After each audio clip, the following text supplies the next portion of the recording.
So a reasonable question is now what is this concerned with? And of course, these days when you read this computability theory, then with computers everywhere, you start. These words already seem to mean something to you, even though you might not necessarily know in any way what they really mean. But there is a basic lie, which is sort of the good start of thinking about it anyway. And the basic lie is that computability is about the question, what can computers do in principle?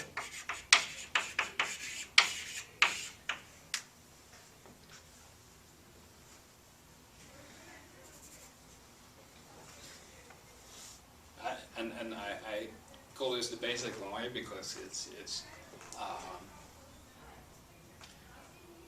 really only true to a fairly small extent, but it gives a good idea about how to start anyway. So why the in principle? Well, the in principle because right, if you think about real computers and what real computers can do, then you would say, well, so it can do it if I start it today and it finishes tomorrow, or it can do it if it only needs 4 gigabytes of RAM and not more like that. These are very important considerations if you think about actual practical computing. You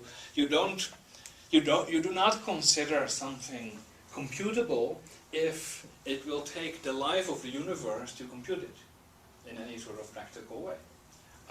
We don't care about such time and space consideration, so even if it takes multiple lifetimes of the universe to compute something, then that'll be perfectly fine. And of course I keep using this word compute without having defined it yet, but right, just to fill in the idea of the basic lie, what can computers do in principle? No time and space considerations. And this is also, of course, a big lie in historic context, because computers came out of the development of computability theory, and so certainly the first people who started thinking about computability were not wondering what these BAS boxes on their desks can do in principle. It didn't exist at all yet. But it's a useful kind of line to start with. So the historic question was always very different. In the historic context, the question was, we have these problems, and we have no formal definition, but we have an intuitive idea of what it would mean to be effectively calculable. Effectively calculable intuitively means something that if you have some person, a computer, the old word for the computer maybe, you have some person with a sufficiently big stack of paper and some simple rules to follow, he can do this and always achieve the answer. And why did they care about it? Well, because there were a bunch of problems which nobody knew if they were effectively calculable, right? Decidability of first order logic, nobody knew, and people really wanted to know this question, or so finding solutions for Diophantine equations. These are two that quickly come to mind because they were on Hilbert's problem list, and those were right. The Hilbert's problem list was the list that Hilbert, this rather important mathematician, considered to be the central problems of mathematics at the time, and there were these questions about, is this problem effectively calculable or effectively solvable? I don't know how he phrased it, but those questions were there. In response to the work on these questions and the developments that were done in coming up with the answers to these questions, the notion of actual computability and related kind of things were developed.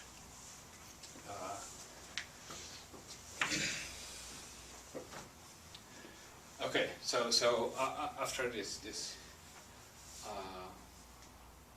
total lie, but a useful one anyway, I now need to make this more precise, right? Computers, is this the computer on your desk, or is it the computer on my desk, or is it some supercomputer somewhere, or what does it look like? And what do we want with this notion of computability? We want something as simple as possible, nice and manageable. It should look like anything that this notion of computer I describe is something, anything it can do should be effectively calculable. So there shouldn't be any things in this notion of computation that are doubtful about whether an effective computation should be able to do this. So we're looking for a really nice and simple model of computation, and then we'll observe that after we have it and thought about it for a moment, we'll observe that there's good reason not to worry about it too much. But that's later. So the simple notion of computation is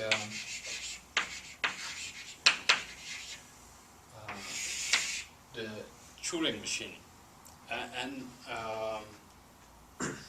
so instead of now taking the notion of Turing machine and developing it in an extraordinarily mathematical rigor and detail, I'm just going to hand wave a little bit at what it looks like, and it should be pretty clear what it looks like and how it acts. And because later we'll make the observation that the details don't really matter that much anyway, it's good enough. Okay, so what is a Turing machine? Well, a Turing machine has, or my current definition of a Turing machine, right? There's choices to be made, but I'll just pick one. Has a two-way infinite tape, and this tape consists of cells. Right. So think of an infinite strip of paper, which is divided into little squares. One row of little squares going infinite in both directions.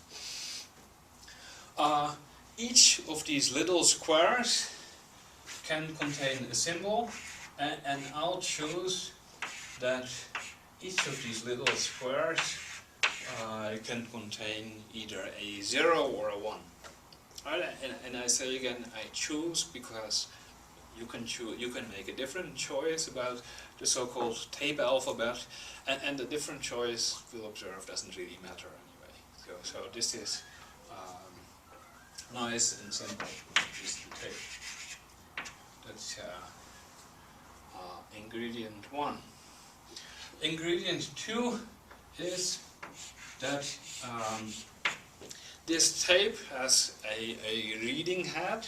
There's something which can read and write to this tape. And so in this position, if the head of the Turing machine is in this position, then it's reading a 1. If the head of the Turing machine would be in this position, it would be reading a 0. And if the head is in this position, then it can also write a 1 and a 0, but it can only write a 1 and a 0 in the cell it's pointing at. Right? It's not random access in this way, that you can't be in this position and say 5 cells to the right change something. Only where the head is exactly pointing can you read and write, but the head can move, right? The head can move. How can the head move? Well, in the instructions we will give, there will be a move left instruction and a move right instruction, and the move left instruction will move the head left one position, and the move right instruction will move the head right one position. And that's the only movement and abilities the head has. So that's the hand.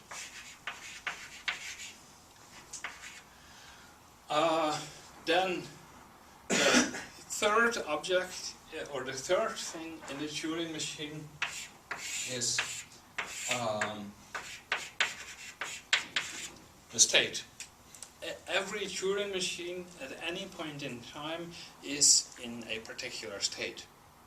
And when you describe which Turing machine you're considering at some point in time, in the description of which Turing machine you're considering is contained a finite set of the possible states this Turing machine could be in. And so this is sort of the memory of the Turing machine, and it cannot remember arbitrary things. At the beginning or in the description of the Turing machine, you describe a complete finite set of possible states, and in the computation, as the Turing machine is computing, it will move from one state to another as prescribed by the instructions. But at any one time it is in one particular state. And then there is a program.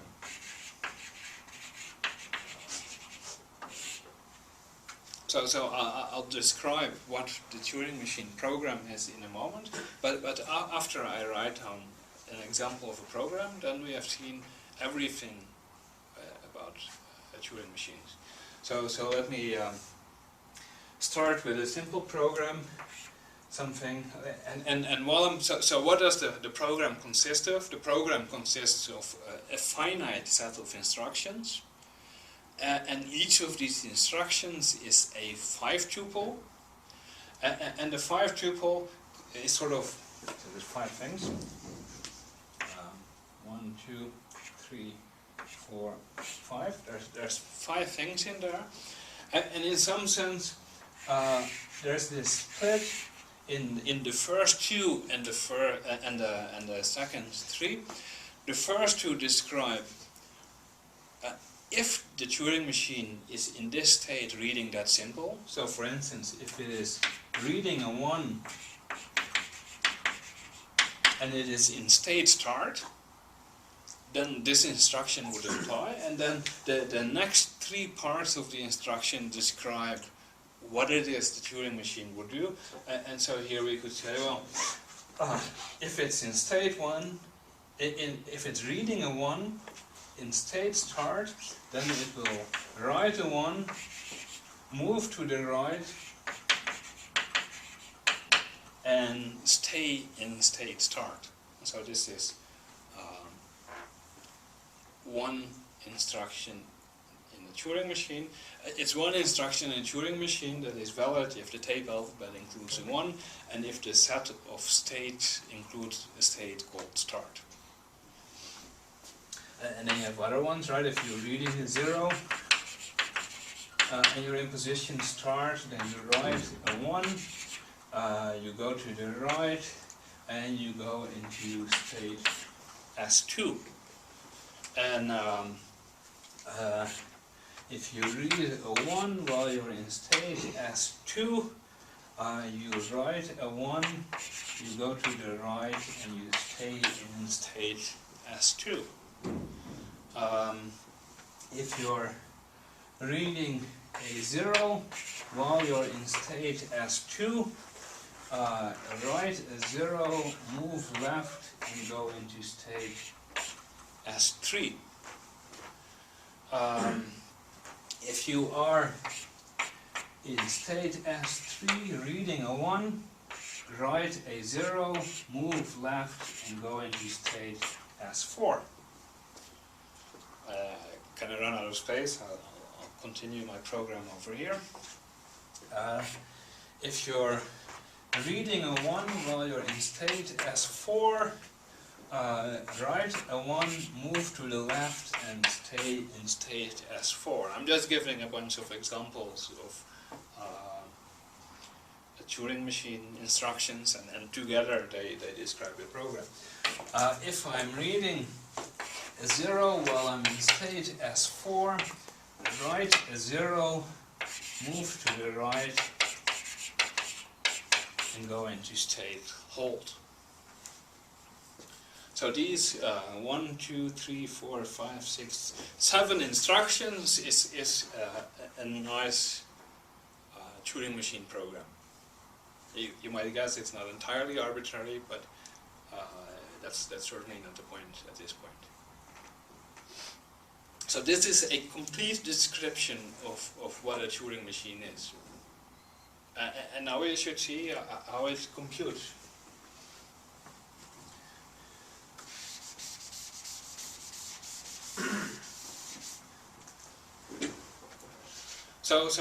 And in this computation, we assume, let me remove these things, that we start in state start. Now it looks like here I called one of my states hold. You could choose to say that a Turing machine stops computing whenever it enters state hold. But it's also possible that you have an instruction which contains one hold and then something else, and then it's kind of unclear. I'm going to work under the convention that a Turing machine stops computing exactly when there is no more applicable instruction. And if I work under the assumption or the convention that a Turing machine stops computing, well, it couldn't possibly continue computing beyond this point, but you could maybe consider halting earlier. But if I consider the convention that a Turing machine holds when there's no instruction that applies, then I can just make the hold state a holding state by not having any instructions with state hold in the second location. But of course it's very possible, and I might even have this here, right? There is no instruction that starts with 0 as 3.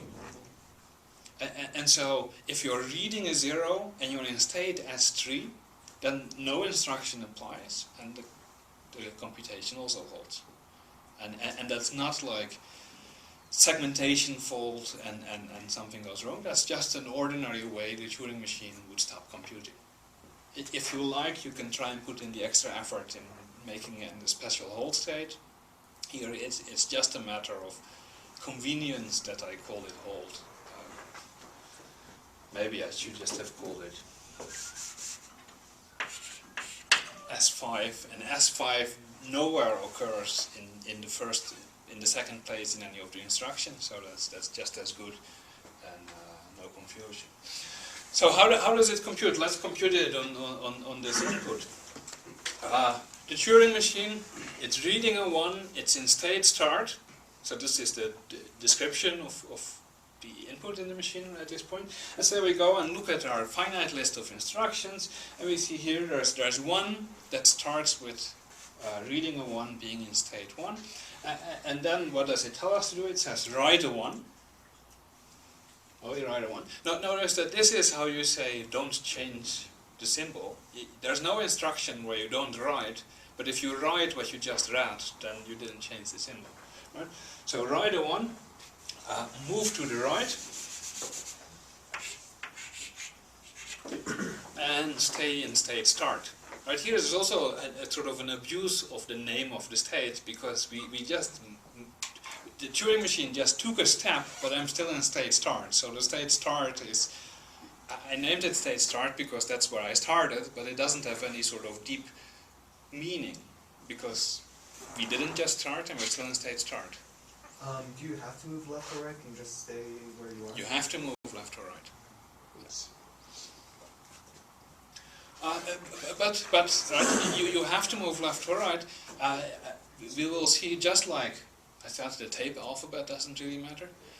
You could think of buying the upgrade to your Turing machine in which you have an additional type of instruction where you don't have to move. And it is a good question of whether it matters, which we'll kind of answer pretty soon. But it's a good question, but one that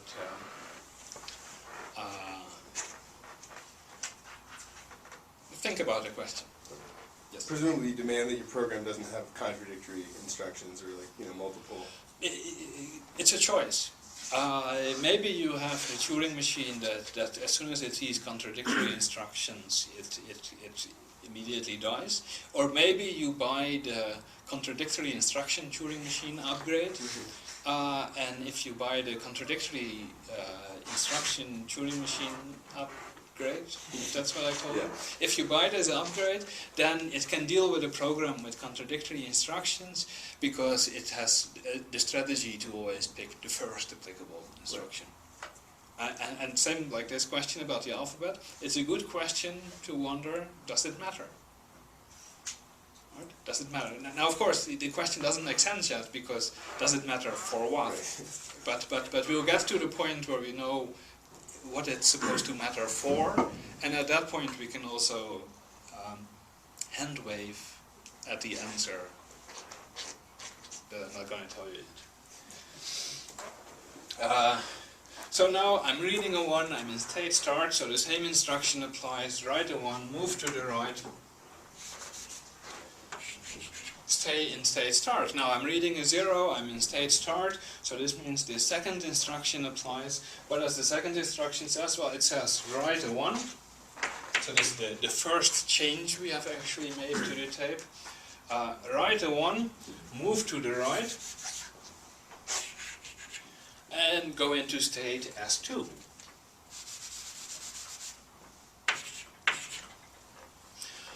Now we are reading a 1, we are in state S2, reading a 1, we are in state S2. It means write a 1, move to the right, stay in state S2. Now we are reading a 0, we are in state S2, so the next instruction applies. It's like it's not accidental that they go in order. That's of course in no way necessary, it's just the way I wrote them. Made it like that.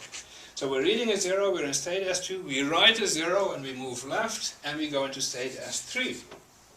This is S3 and we move left.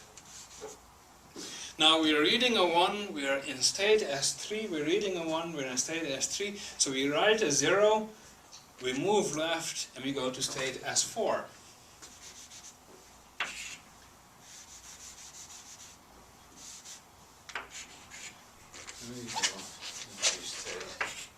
S4. Now we are reading a 1, we are in state S4. Reading a 1 in state S4 means write a 1, move left, stay in state S4. If we do that, we're reading this one, we're still in state S4. We're reading this one, we're still in state S4. And then we go into this one, that's the first case something happens again.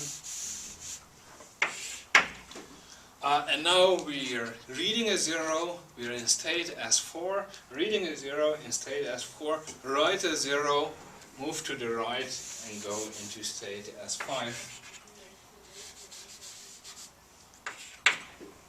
And S5 is our holding position because there is no instructions that start with 1 S5. But even if there was an instruction 0 S5 other things, then this would still be a holding configuration because we are not reading a 0 and in state S5.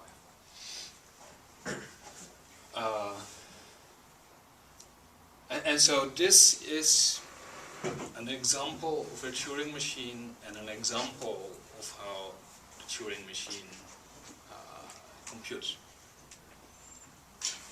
Everybody happy with it so far? Okay.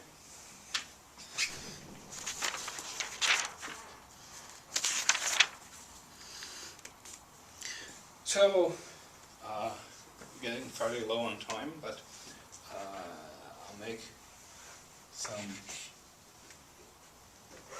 I'll ask some questions and make some comments about those questions, and then we'll call it a day. So, if this is our notion of computation, right? What does it mean for this to be our notion of computation? This being our notion for computation says that we'll consider something computable if there exists a Turing machine that computes it.